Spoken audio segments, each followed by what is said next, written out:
children are just really good sewers and make you wonder, why are they taking a beginner's sewing class? I like to think it's because they have low self-esteem. At least I am in terms with my inner self. I am a terrible sewer. Interestingly though, I'm not the worst in the class. The tiny Asian woman next to me is. Oh boy, did Sue teach me a thing or two about racial prejudice. I mean, is she even trying to make a kimono-style robe, or does she think we're making dog beds? I was just so amazed at her interpretation of literally all of the instructions. What do you do when you do the exact opposite of everything you're told? And why wasn't anyone doing anything about it? It doesn't even matter. I'm not even in the sewing class to learn how to sew. I have my own personal reasons for doing this. PsychiatricTimes.com states how closeted individuals often have trouble coming to terms with themselves, let alone others, their homoerotic feelings, desires, and attractions. In this piece, we see Dana's struggle to come to terms with her sexuality to not only herself, but the woman she's infatuated with. After all, coming out in the LGBTQ+ community is something that many, if not everyone, struggles with. 10 True Things by Miranda July. He doesn't think I know anything about computers, but I know enough to know that he spends all day emailing.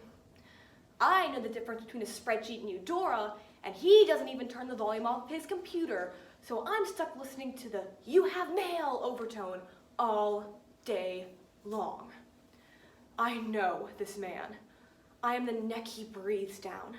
I am his secretary. We used to have 2 different offices, a big one for him and a smaller one for me.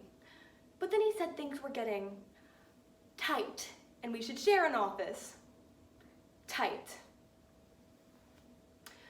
I think he told her he was an accountant on their first date. I wanted to know her. I mean, she never came back to the office, but she called sometimes. Usually he'd tell me to tell her that he wasn't in. And thus, over the years, we came to know each other. Not in the way that I knew him, but like Ivy, we grow where there's room for us, and she seemed to have room for me.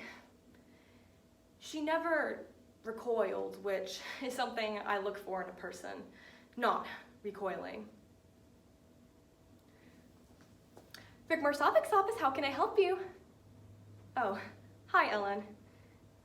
No, he just stepped out. Can I take a message? Why so late? A beginning sewing class? At the Adult Education Center? All right, I'll let him know. Bye.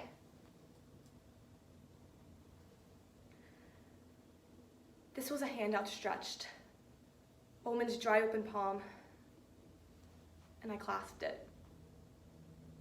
I went home early to study my apartment before the class. I like to do this before I bring someone new into my life. I try to get a sense of who I am and look through myself through their eyes. That way, it can make it easier for them to get to know me. It wasn't immediately obvious who Ellen was when I first got there because we didn't play any name games. This class was in rows, so it was really difficult to see all the faces. And there were 14 Scholastic Singer sewing machines, and so we each sat down in front of one of them.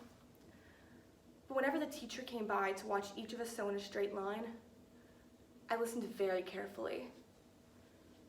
And the woman in front of me with soft brown hair murmured that she was having trouble threading the bobbin. She had soft brown hair, dear brown hair, dear, dear hair, dear, soft hair. Ellen turned to me first. We introduced ourselves after class, and I said that I was her husband's secretary. I also told her how she had inspired me to take the same class as her and that I hoped we could know each other. It's important to build friendships off of honesty. She nodded and was completely darling in every way. I'm not talking about lesbianism here, though. Not that I'm against it, it's just I'm open to trying new things. It wasn't like that. After the second class, I brought her to my apartment, and when I gave her the tour, She said that my desk was messy, just like hers, and how there was no dust on the TV, and how I was easy to love. People just need help sometimes because they're so used to just not loving. I made orange juice from concentrate and showed her the trick of squeezing the juice of a real orange into it. It removes the taste of being frozen. She marveled at this, and I said, life is easy. But what I meant was, life is easy with you in it, and when you leave, it will be hard again. One thing we did was try on each other's shoes. Mine were about twice as big as hers, but she didn't really seem to mind. It wasn't just my shoes, though. It was my feet and all the other parts of my body. She held her arm against mine, and it looked like an embryo next to a child. She said that maybe she was still growing. And we pressed our legs against each other's, and these two were radically different sizes. And our curiosity was blossoming like a rose. We wanted to know, we really wanted to know all of the unknowable things about ourselves, how we were the same and how we were different, even if we were. Maybe nobody is. We wanted to strike lightning in dark waters to see if only for a second that in this world, the incredible world that lives down there with 10 million species and amazing colors and patterns, to show us life now. We pressed our lips against each other's, and these two were radically different sizes. And her arm wrapped around my waist was long and, more important, was warm. We grew still and stared into each other's eyes. How long can you do this? Behold another person before you have to turn away again, like dipping the brush back in for more ink. For a long time, there was no need to get more ink, because she was like me. She was good as me. She lived on earth as I did. She suffered as I did. It was she who looked away first. After this, she put on her tiny skirt and shoes, and suddenly it was very late, and she asked me, "Can I ask you a personal question?" And I said, "What?"